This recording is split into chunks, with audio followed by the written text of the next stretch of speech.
यह एक अनोखी कहानी है जो भगवान और भक्ति से जुड़ी है। इसका नाम है भगवान के साथ बालक की परीक्षा। जन्माष्टमी के अवसर पर कृष्ण लीला। बहुत समय पहले की बात है। एक छोटे से गांव में एक गरीब किसान का परिवार रहता था। उस परिवार में एक छोटा बच्चा था जिसका नाम गोपाल था। गोपाल बहुत ही भोला और भगवान श्री कृष्ण का बड़ा भक्त था। वह हर दिन श्री कृष्ण की मूर्ति के सामने बैठकर घंटों प्रार्थना करता था और उन्हें अपना सच्चा मित्र मानता था। एक दिन गांव में एक भयंकर अकाल पड़ा। खेतों में फसलें सूख गईं, पानी के स्रोत सूख गए और लोगों के पास खाने के लिए अनाज भी नहीं बचा। गोपाल के परिवार को भी भारी संकट का सामना करना पड़ा।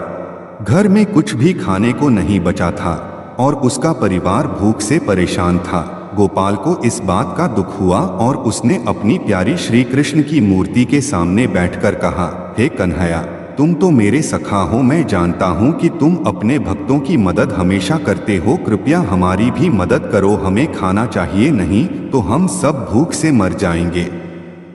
उस रात गोपाल ने सपने में देखा कि भगवान श्री कृष्ण मुस्कुराते हुए उसके सामने खड़े हैं और कह रहे हैं, गोपाल, कल सुबह नदी किनारे एक बड़ा पत्थर पड़ा होगा। उस पत्थर के नीचे खजाना दबा हुआ है। तुम वह खजाना निकालना और अपने परिवार की मदद करना।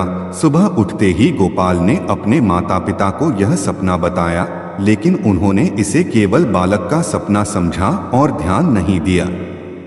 फिर भी गोपाल अपने भगवान के प्रति दृढ़ विश्वास रखता था। वह अकेला ही नदी किनारे गया और वहां उसने सचमुच एक बड़ा पत्थर देखा। अपनी पूरी ताकत से उसने वह पत्थर हटाया और उसके नीचे सोने के सिक्के और आभूषणों से भरी एक पोटली पाई।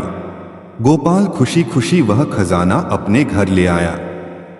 जब उसके माता पिता ने वह खजाना देखा तो वे बहुत चकित हुए और समझ गए कि यह भगवान की कृपा से ही संभव हुआ है।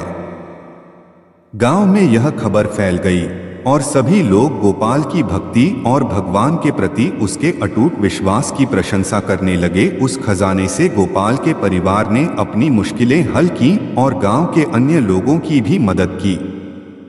पूरे गांव ने मिलकर भगवान श्री कृष्ण का धन्यवाद किया और उनकी भक्ति में लीन हो गए। गोपाल की यह कथा हर किसी को सिखाती है कि यदि हमारी भक्ति सच्ची हो और हमारा विश्वास अटल हो तो भगवान हमेशा हमारे साथ होते हैं, चाहे परिस्थितियां कितनी भी कठिन क्यों न हो। इस तरह गोपाल की सच्ची भक्ति और भगवान के प्रति विश्वास ने न केवल उसके परिवार बल्कि पूरे गांव की मुश्किलों को दूर किया।